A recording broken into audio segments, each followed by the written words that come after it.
bonjour. Aujourd'hui nous sommes avec, comment c'est Olivier. Olivier, Merci ça va. Bah voilà. Enchanté d'être avec toi sur ce salon. Hein, enchanté d'être avec toi également. Bah voilà, c'est ta première fois sur YouTube? Oui. Ouais, la première fois faut toujours rassurer la personne, t'inquiète pas, ça va bien se passer. D'accord. Allez, c'est parti.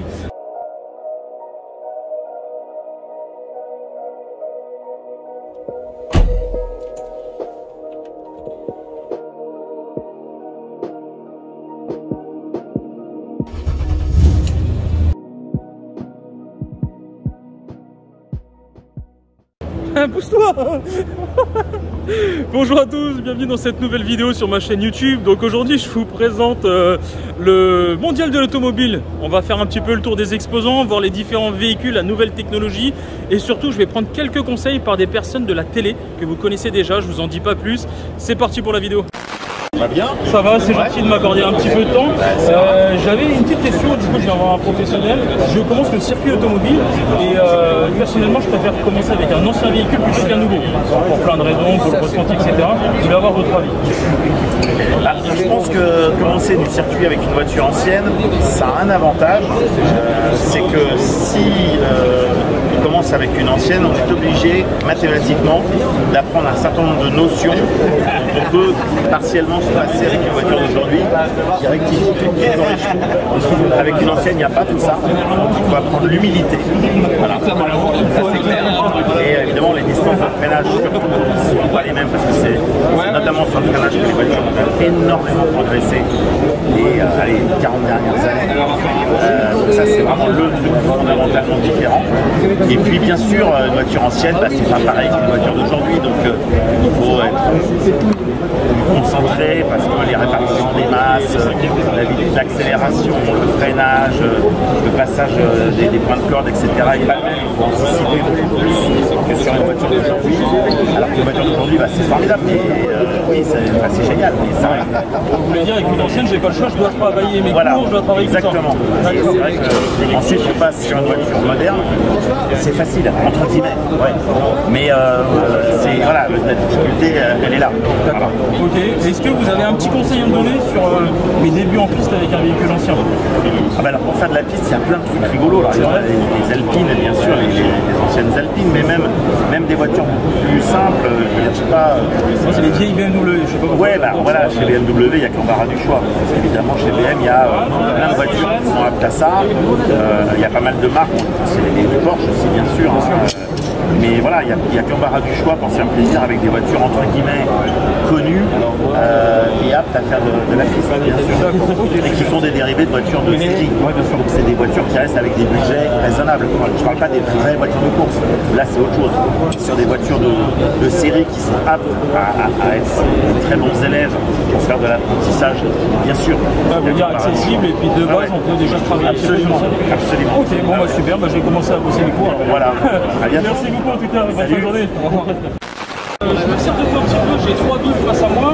J'ai une petite question à vous poser par rapport à vos connaissances, par rapport à l'évolution de la sécurité dans la voiture, en véhicule en général. Qu'est-ce qui vous a le plus marqué ces dernières années? L'interdiction de quoi? D'accord, ok. Et dans la voiture en elle-même? Non, à titre perso, c'est ce qui nous a le sujet la semaine dernière. À titre perso, c'est ce qui nous a le plus marqué, ça je suis d'accord avec toi. Après, dans l'automobile, je pense que la révolution, c'est la ceinture. La ceinture sécurité? Ouais. L'airbag, l'ABS, etc. Vous aimez bien ça? Mais non, mais c'est alors un seul. C'est la wildcard. C'est vraiment la capacité qu'on a maintenant à calculer des informations. L'Euro NCAP. Ouais, la déformation du véhicule. C'est vrai que tu fais de basket, toi. Non, mais sérieusement, la ceinture. La ceinture, c'est. Après, ça a pris énormément de temps. Même j'ai encore un peu de mal à la mettre. Ouais, on est d'une génération où. Vous, la ceinture, voulez-vous du coup? Non, je roule pas sans ceinture. Ah non, j'ai pas dit ça. J'ai dit j'ai du mal à y penser tout le temps. L'alcool, parce qu'il le pratique beaucoup. Moi, je vais dire l'ABS, alors c'est l'ABS. La but bien social, tu pratiques toujours. Arrête, sécurité. Il faut arrêter. Non, c'est la ceinture. Franchement, la ceinture, c'est pas la vitesse. Eh bien, si, parce que plus tu roules vite, moins du temps tu passes sur la route. Ça marche un peu. Merci quand même. Plus tu roules vite, moins tu vas lentement. Merci messieurs. Merci. Bonjour tous les deux, j'ai une petite question qui va vous paraître un petit peu étrange. Je suis en train de préparer mon véhicule de piste et j'hésite à mettre un volant soit en cuir, soit en Alcantara. Alors moi j'appelle ça comme ça. Qu'est-ce que vous me conseillez sur du long terme? Qu'est-ce qui est le mieux pour conduire avec gants, sans gants? Alors, pour moi, c'est pas de l'Alcantara d'abord. Ah, déjà ça commence bien. Voilà. Okay, d'accord. Merci beaucoup. Donc c'est du nubuck, d'accord. pour tourner, en fait. Et effectivement, c'est bien mieux qu'un volant cuir, parce que le volant cuir, il va avoir tendance à forcément glisser, alors que le nubuck, il va être plus facile à retenir, à faire glisser en fonction de la pression. Vous avez ça sur la main. Donc à choisir. Ouais, le grip du volant, mais le problème, alors moi je sais que je conduis beaucoup sans gants, mais j'imagine que le nubuck va s'abîmer avec la transpiration, etc. Non, le nubuck, contrairement à l'Alcantara va faire moins d'un millimètre d'épais, et le nubuck va faire plutôt un 5 et un 7. Ok, moi je savais pas. C'est pour ça qu'on est déjà sur. On aura tendance à se frustrer et les petits poils de la peau retournés, petit à petit, vont fuser et devenir plus brillants. D'accord. On va retrouver du vrai cuir. Mais bon, avant de faire 100 Voilà, km sur un circuit, on est d'accord. Donc on part sur le nubuck alors? Ouais, je pense que c'est le nubuck. Ok, avec gants ou sans gants? Parce que vous en pensez aussi? Après, c'est vous, hein, c'est vous. Vous faites du circuit ou pas? Non. Non, jamais? Non, on fait ça sur la route. C'est vrai? D'accord, ok. Bon, bah, deuxième fois en cours. Bon, bah, je vous invite sur le circuit, à l'occasion, pourquoi pas de nous rejoindre et puis partager. Ok, merci à vous.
d'acheter un ticket de tombola pour essayer de remporter cette voiture qui est juste derrière vous. Bah écoutez, pourquoi pas, qu'est-ce qu'il faut faire exactement? Dites-moi. Alors, vous payez 5 €, vous scannez ce code, vous payez 5 € et pour 5 € vous avez une chance de remporter cette voiture. D'accord, ok. Vous pouvez aussi acheter plus de billets que ça, vous pouvez acheter 2, 3, 4, 5, 10 tickets de tombola. Bien sûr. Et l'idée c'est que l'intégralité de cet argent va être reversé à l'Institut Imagine, qui est l'Institut des maladies génétiques. D'accord, ok. En fait, je travaille à l'Institut Imagine et c'est un institut de recherche qui est à l'hôpital Necker Enfants Malades. C'est là où il y a toutes les consultations en fait en génétique. Et en fait, un donateur nous a offert cette voiture. On s'est dit, mais qu'est-ce qu'on va faire? Et on s'est dit, on va faire une tombola pour que le coût d'argent soit reversé au laboratoire de recherche et qui finance la recherche. Et surtout, le but, c'est d'essayer d'arriver à la fin à un traitement pour les enfants avec maladie. C'est honorable et je participe bien évidemment. Allez-y. Ok, super. Et avec le téléphone, je scanne. Vous pouvez aussi scanner ici, vous pouvez scanner où vous voulez. Ok, bon, bah écoutez, je vais scanner celui-ci. Merci à vous en tout cas. Merci à vous. Merci. Et bon salon. Au revoir. Bonne journée, au revoir.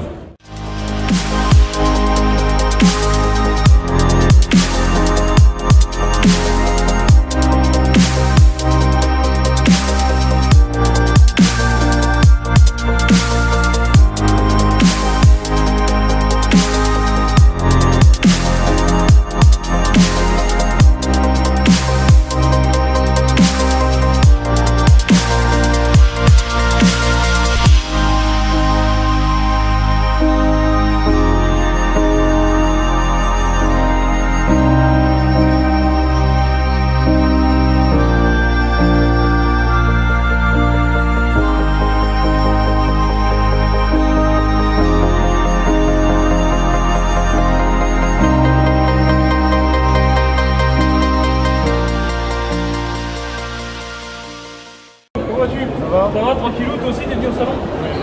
Du coup, explique-moi qu'est-ce que tu fais aujourd'hui sur le salon? Alors, on vient de faire un bon pour le personnage, c'est ça? le personnage. D'accord.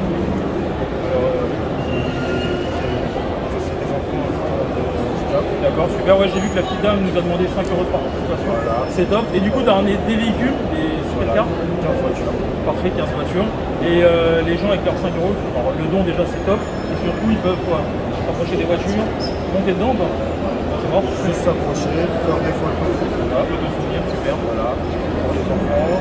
Ça gîte, c'est pas trop sur le bois. Mais pour les enfants, voilà. Ça, c'est pour d'accord, parfait. Ouais, super action, merci à toi mec. À une prochaine, peut-être sur le circuit comme la dernière fois. Voilà. Salut, prends soin de toi.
Bonjour, excusez-moi, on peut faire une photo d'identité, nous aussi?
Bon, ça y est, cette petite vidéo est terminée, donc j'espère qu'elle vous a plu.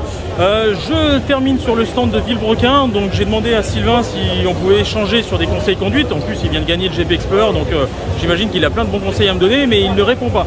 Sylvain? Non, bah du coup il n'y a personne. Donc voilà, j'espère que la vidéo vous a plu. Comme d'habitude, un petit like, un petit pouce bleu.